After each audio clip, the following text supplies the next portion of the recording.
Good morning everybody. Again welcome in my class. In the previous lecture we have discussed about exercise 3.3 of question number 3 and 4. Now today we will try to solve the question number 5. मैंने 5th आपको homework दिया था, फिर भी किसी बच्चों को नहीं आ रहा था, फिर मैं इसको फिर से ट्राई करता हूँ सॉल्व करने के लिए. Okay, question number 5 is consider the data collection from a survey of the colony. Favourite sport, कुछ बच्चों का कॉलोनी में कौन कौन से sport they are like the cricket, basketball, swimming, hockey and athletics. And the watching कितने उसमें दिया है, वॉचिंग है अलग अलग के लिए और पार्टिसिपेटिंग है, कितने लोग वॉच करते हैं और कितने लोग पार्टिसिपेट करते हैं. तो यहाँ इस टीम में दो तरह के डेटा है, एक वॉच करने वाले हैं, दूसरा उसमें पार्टिसिपेट करने वाले हैं. ड्रॉ और double bar graph of appropriate scale. Okay, तो इसमें देखते हैं, इसमें डेटा बहुत बड़ी बड़ी है, 1000 करीब है.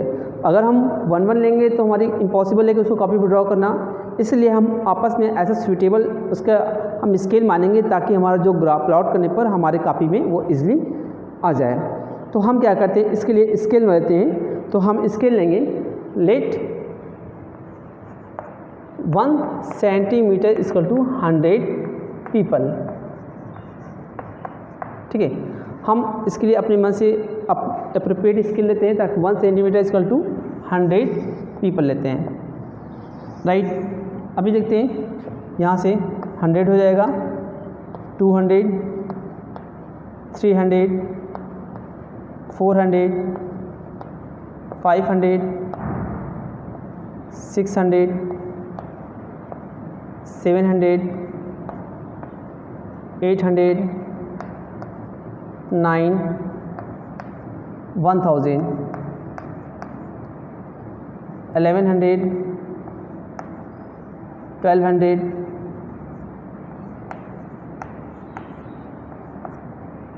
300, 1300.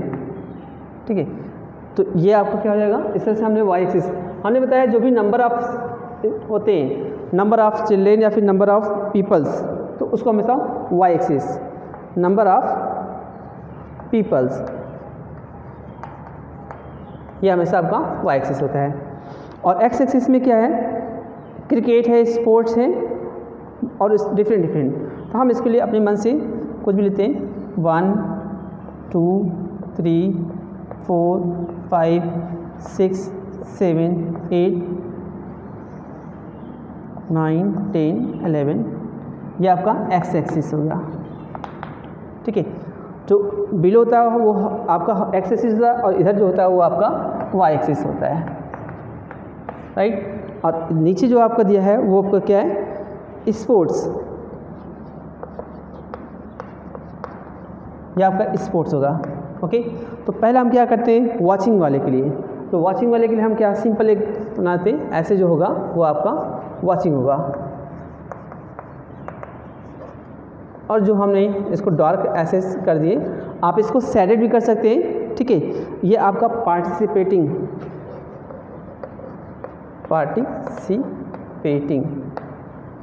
ओके, पार्टिसिपेटिंग और वॉचिंग दोनों हो गया. सबसे पहले आते हैं क्रिकेट, जो लाइक करते हैं वो आपके क्या है, 1240. तो 1240 को हम पहले लिख लेते हैं, ये आपका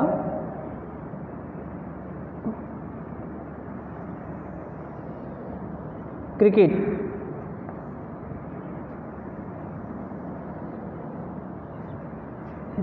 ये आपके हो गए क्रिकेट.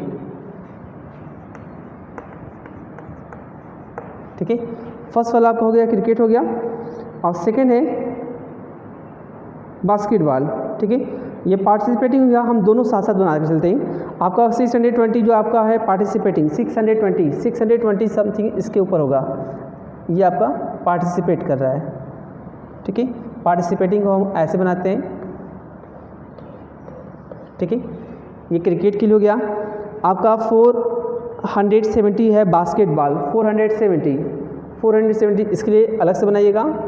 470 जस्ट ऊपर, ये आपका हो गया 470, ये आपका हो गया बास्केटबॉल.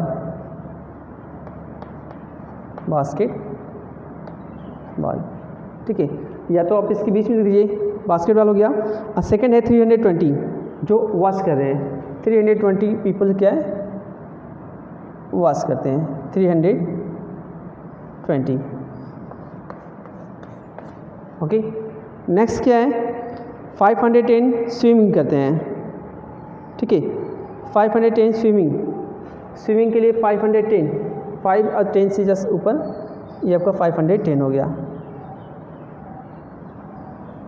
स्विमिंग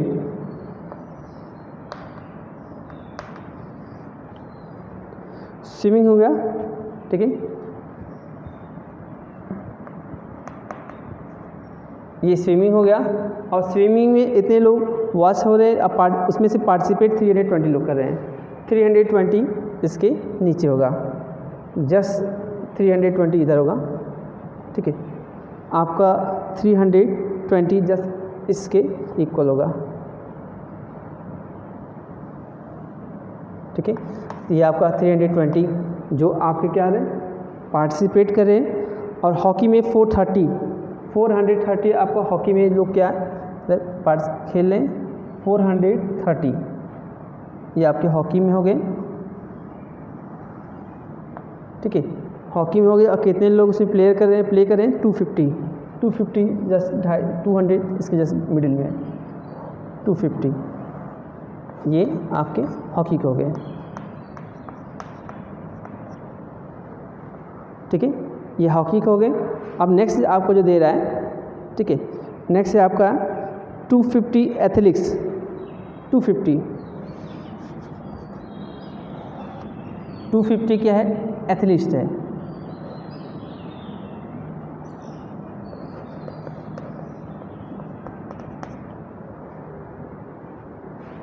एथलीट्स है 105,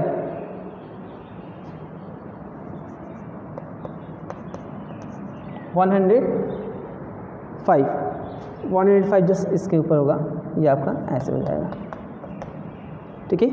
तो ये आपका इस तरह से डबल बार ग्राफ बन गया, ठीक है। तो ये आपका डबल बार ग्राफ हो गया। अब क्वेश्चन देखते हैं। ओके, एप्रोप्रिएट स्केल क्या लिखेंगे, let the scale 1 centimetre equal to 100 people, okay, 1 centimetre equal to 100 people, ये आपका स्केल हो गया। 1 centimetre equal to 100 people. Which sport is the most popular, सबसे अधिक पॉपुलर स्पोर्ट्स कौन सा है, क्रिकेट। तो सेकंड का जो आपका आंसर है वो क्रिकेट है। थर्ड है, ठीक है, थर्ड आपका दिया है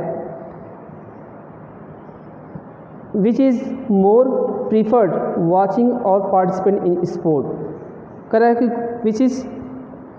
विच इज़ मोर प्रीफर्ड, कौन लोग ज़्यादा प्रीफर करते हैं वॉचिंग और पार्टिसिपेंट इन स्पोर्ट, ओके। तो इसमें आप क्या करिएगा, विच इज़ मोर प्रीफर्ड, आप क्या करिएगा, सारे वॉचिंग वालों को ऐड कर दीजिए, ठीक है, okay. Which is more preferred watching और पार्टिसिपेंट इन स्पोर्ट, आप वॉचिंग वाले को सबको ऐड कर लीजिए, ठीक है, वॉचिंग में टोटल ऐड कर लीजिए और पार्टिसिपेंट में टोटल ऐड कर लीजिए। अब चेक कर लीजिए कि उसमें से ज़्यादा ग्रेटर वैल्यू कौन आ रहा है, वॉचिंग वाले आ रहे हैं या फिर पार्टिसिपेंट वाले आ रहे हैं। तो आप इसको थर्ड वाला यू विल ट्राई, उसमें जितने पार्टिसिपेंट हैं उसको ऐड कर लीजिए टोटल हर एक स्पोर्ट्स के, और वॉचिंग वाले कितने, खेलने वाले देखने वाले कितने, सबको उसमें अलग अलग स्पोर्ट के ऐड कर लीजिए और टोटल में देख लीजिए comparison which is greater, okay. अब देखते हैं क्वेश्चन नंबर 6। हाँ, question number 6 is given for the question take a data minimum and the maximum temperature of the various cities given beginning of the chapter, the plot the double bar graph using the data and answer the following। इसके लिए आपको solve करने के लिए question 6 सबसे front page पे जहाँ data chapter start हो रहा है उसके लिए आपको पेज नंबर आपका चैप्टर 3 के स्टार्टिंग में हो रहा है, ठीक है। तो इसके लिए हम यहाँ से चेक कर लेंगे। तो ये आपको डेटा दिया है, ठीक है, डेटा पे आपको मिनिमम दिया है और मैक्सिमम दिया है। उसके लिए आप क्या सूटेबल एक अपने मन से क्या एक स्केल ले लेंगे, आप इसको 1 स्केल ले सकते हैं, 5 ओके 5 ले लीजिए, ठीक है, या फिर 10 लेते हैं, 10 1 सेंटीमीटर बराबर 10 डिग्री सेल्सियस। ठीक है, स्केल, इसके लिए आप 10 centimetre equal to 10 degree Celsius के लिए 1 सेंटीमीटर का एक स्केल ले लीजिए और उस स्केल के बिहाफ पे आप क्या बीटा इसको ड्रॉ कर लेंगे। उसमें से मैक्सिमम टेम्परेचर भी दिया और मिनिमम टेम्परेचर दिया है और इसके बिहाफ पे we will try to solve this questions.